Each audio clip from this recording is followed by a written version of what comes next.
변호사가 여기까지 해봤다. 일상생활에서 많이 발생할 수 있는 사안이에요. 우리 아버님께서 10년 전에 사망을 하셨는데 아버지의 육촌 형님이라고 하시는 분이 어머님과 따님과 아드님을 상대로 해서 대여금 반환 청구 소송을 진행을 하네요. 돌아가신 지 10년이 됐는데 지금 내용 소장을 읽어보니까 20년 전에 아버님께서 본인에게 금전 5천만 원을 대여했다. 그래서 상속인인 너희들은 이거를 변제할 책임이 있다 라고 민사소송을 제기한 거예요. 사실 돌아가신 분이 계실 때는 항상 이 상속 문제가 생길 수밖에 없어요. 물려줄 게 많다면 정말 관계가 없겠지만 물려줄 게 없어요, 아무것도 없어요, 괜찮습니다 라고 해서 그냥 지나갈 수 있을 테지만 어느 순간 확인해 보면은 5년 뒤에, 10년 뒤에, 20년 뒤에 이게 뭐야? 갑자기 나한테 청구를 들어오네? 이런 경우가 왕왕 발생하고 그 대상이 이렇게 지금 사안처럼 개인일 때도 있지만 간혹 어디 대부업체, 어디 금융권의 추심업체 이럴 때도 있어요. 그러면 그분들은 여러분들한테 상세하게 설명해주지 않아요. 무조건 이거 갚으라고 해요. 그러면 법에 가까이 있지 않았던 당사자들은 대부분 아이고 제가 얼마를 드리면 될까요? 제가 그 정도 금액까지는 없는데요 하면서 갚기 마련이거든요. 이 사안도 마찬가지였는데 그나마 아드님께서 초동조치로서 모 법무법인에다가 사건을 의뢰해놓고 난 다 됐다라고 하고 어느 날 저한테 이제 나 이런 일이 있었어요 라면서 문의를 한 거죠. 근데 제가 그 사건이 어떻게 됐는지를 헤집어보니까 이게 웬걸 난리가 난 거예요. 알고 보니까 이 아드님이 맡기셨던 것은 한정승인, 특별한정승인, 그러니까 사망하신 날로부터 3개월이 지난 이후에 그 사실관계를 알게 됐다라고 해서 특별한정승인을 신청한 사례인데 거기서 멈춰놓고 민사사건에 대한 대응을 아무것도 하지 않고 있던 거예요. 그러면 안 되죠. 이미 송달을 받고 소송은 계속되고 있는데 여기서 뭐하고 있는 겁니까 사실. 그래서 제가 그 법무법인 굉장히 아주 강하게 한번 꾸짖고 이 의뢰인에 대해서 대여금 반환 청구소송을 맡게 되었는데 그 맡게 된 경위가 아주 기구해요. 대여금 반환 청구의 기초가 되는 근거 자료에 엄청난 트릭이 하나가 있었어요. 야 이거 큰일 났습니다 라고 제가 대번에 말할 정도로 20년 전에 어머님께서 연대보증을 하셨던 거예요. 자, 특별한정승인을 하면요 한정승인과 같은 효과를 누릴 수 있는데요, 한마디로 어떤 청구가 들어오든 간에 남아있는 분들입니다. 상속이나 너는 상속재산 범위 내에서 이만큼을 갚아라 라고 결과가 나와요. 근데 상속재산 받은 범위가 없어요. 상속재산이 없어 나는. 그러면 갚을 게 없는 거죠 사실. 대부분 이런 결론에 이르게 되는데 여러분들이 아는 그 뭐 제미나이나 뭐 챗GPT를 통해서 알 수 있는 첫 번째 단계에 불과해요 이거는. 근데 이 사안은 어머님이라는 변수가 발생합니다. 차용증을 보더니 어머님이 기억을 못하세요. 내가? 이걸? 왜? 전혀 기억을 못하세요. 그 내 글씨가 아닌 것 같은데? 자, 좋다 이거예요. 그러면 어머님이 평소에 쓰시는 어떤 그 계약서, 은행의 어떤 가입 서류 이런 것들을 죄다 긁어 모았어요. 이 차용증에 적혀있는 연대보증 서명하고 일반적으로 어머님이 금융기관에 제출했던 서명하고 확연히 달라 보이긴 하거든요. 그래서 처음으로 진행한 것이 부인을 해봤어요. 민사소송법상 부인 법리를 한번 해봐서 성립의 진정을 부인합니다 라고 해가지고 상대방한테 입증 책임을 넘겼는데 문제는 상대방이 과거 법무사 출신이시라면서 연배가 거의 80 가까이 되신 분인데 필적감정 신청을 하셨고요. 필적감정 결과 굉장히 민구스러운 상황이 발생하긴 했어요. 어머님의 필적이 맞대요. 야 그러면 이거는 어머님 재산에서 이 금액을 다 갚아야 된다. 여러분 아까 처음에 제가 말씀드렸죠. 대여금 5천만 원입니다. 20년 전입니다. 과연 지금 얼마일까요? 민사상 법정 이자에다가 지연손해금까지 합치면은 1억이 좀 안 되는 금액이었어요. 한마디로 어머님께서는 지금 지방에서 노후 생활을 보내고 계시는데 대뜸 1억을 갚게 생기게 된 거예요. 연대보증 채무자로서. 미치고 팔짝 뛰는 거죠. 그때 제가 포인트가 나옵니다.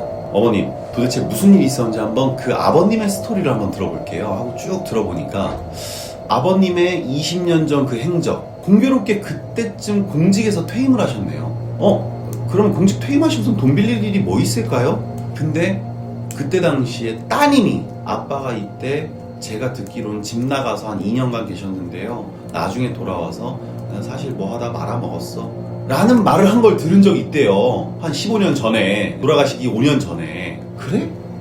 야 아드님아, 세무서하고 국세청에 가서 아버님 생전에 혹시 사업자 등록 받은 거 있는지 확인해봐. 싹 긁어보니까 야, 여기서 첫 번째 포인트가 나온 거예요. 아버님이 당시에 사업자 등록을 받게 된 거였어요. 한 2, 3년 단위로 했다가 폐업했다가 한 결과물 폐쇄부 사업자 등록증을 우리가 발급을 받게 된 거예요. 그때 제가 빌드업을 하게 된 것은 두 번째 포인트. 야, 그러면은 여기서 우리가 시효 문제를 한번 삼아보자. 무슨 얘기냐면 이분이 아주 공교롭게도 민사상 법정시효, 소멸시효, 대여금 채권의 10년 소멸시효를 굉장히 잘 준수해서 최고하고 청구하고 하는 행동들을 잘 하셨거든요. 차용증 뒤에 10년 전에 또 약정서를 또 하나 쓴 거예요. 그러니까 근데 이걸 10년을 깨볼 수는 없을까라는 빌드업을 한 거예요. 2회 기일에 이미 우리가 연대보증 계약을 한 것이 서명이 맞다라고 밝혀진 상황에서 3회 기일에 제가 아주 그냥 정갈하게 막 다 보여주진 말면서 어떤 그 구체적 사실관계 우리가 추론한 내용을 쭉 변론서에 준비 서면에 적으면서 구성명 요청을 했어요. 도대체 이 경위가 이 돈을 받은 범위가 뭐고 이게 명목이 뭐고 좀 알려주세요. 답변해보세요. 라고 하는 과정을 3회 기일날 했을 때 판사님은 심드렁 하시죠. 아, 그거야 니들이 항변할 입증할 사유고. 아, 그래서 어떡한다고. 한 기일만 속행해 주십시오.